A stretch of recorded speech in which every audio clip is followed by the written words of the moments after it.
in ka badan 100 caruur oo isugu jira agoomo iyo waliba dad danyar ah ayaa hay'adda Haro waxay ku ciidsiisay magaalada Garowe ee xarunta Puntland. waa kan mar kale wariyahayaga Maxamuud Cabdinaasir Soofaysan oo warbixinta warkani Garowe nooga soo diray.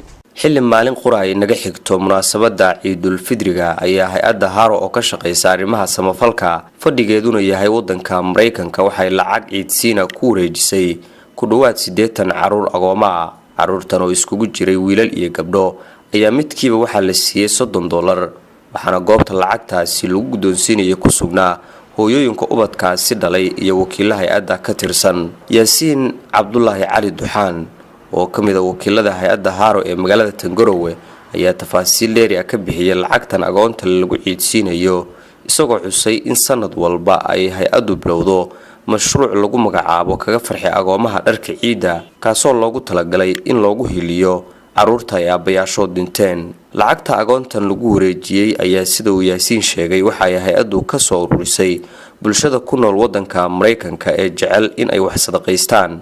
maanta ay tahay 29 bisha Ramadaan waxaan bilownay barnaamijkii kaga farxi agoonka dharka ciida oo ay qabatay hay'adda Haro fadhigeedu yahay Mareykan.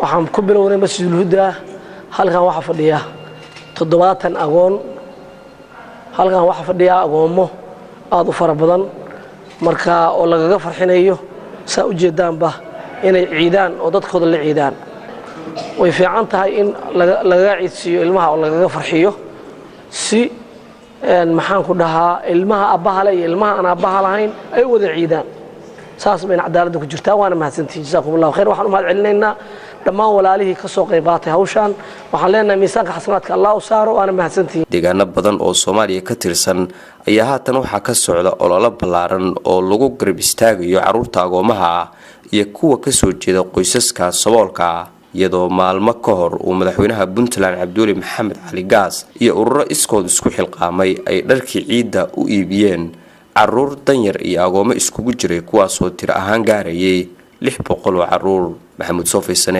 warbaahinta SBC magaalada Garowe.